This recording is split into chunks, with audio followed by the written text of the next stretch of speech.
A mask can hide a face, but not forever. One day, it must fall.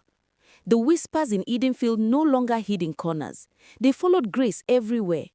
At the well, voices lowered when she passed. In the market, women glanced at her, speaking behind cupped hands. Even the children sensed something strange. Their giggles pricked at her ears like needles. Grace walked with her head high, her long white dress flowing, her Bible pressed to her chest. To everyone watching, she looked the same. But her eyes told another story. Heavy, restless, afraid. On Sunday morning, sunlight poured through the church windows. Reverend Elias stood at the pulpit, his voice firm and proud.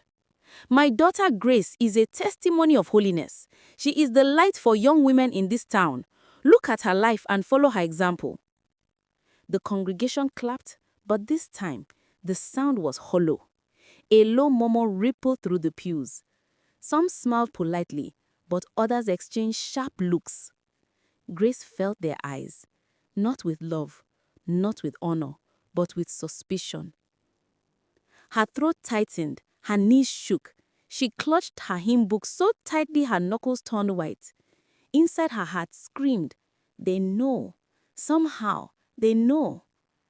That night, she knelt alone in her small room, the oil lamp flickering weakly.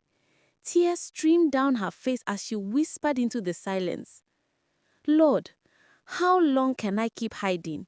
How long before the truth breaks me and destroys everything my father believes in?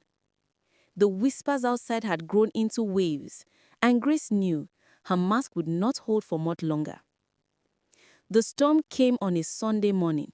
The church was full, hymns rising, voices strong. Grace sat in the front row, her head bowed low. Her father preached with power, his hand pounding the pulpit. Holiness is the crown of a believer. Purity is the proof of God's dwelling within us. The people shouted amen and clapped, but the murmurs from past weeks lingered like smoke in the air. Grace's heart raced with every word. She tried to sing, but her voice broke. Her body shook under the weight of her secret. And then it happened. As the final hymn ended, a voice rose from the back of the church, loud, sharp, and fearless. Why do you lift her up as an example, Reverend? Ask your daughter if she is truly pure. The room froze. Every eye turned toward Grace. Her father's face blanched. Confusion and anger flickered in his eyes. Grace stood, trembling, her hymn book slipping from her hands. Tears rolled down her cheeks as gasps spread across the pews. She opened her mouth, but no words came, only sobs. The silence was deafening.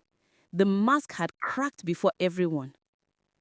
What do you think Grace will do next? Confess everything in front of the church or run away before the truth is spoken? Watch out for part 4. Please don't forget to share, like, comment. Thanks for watching.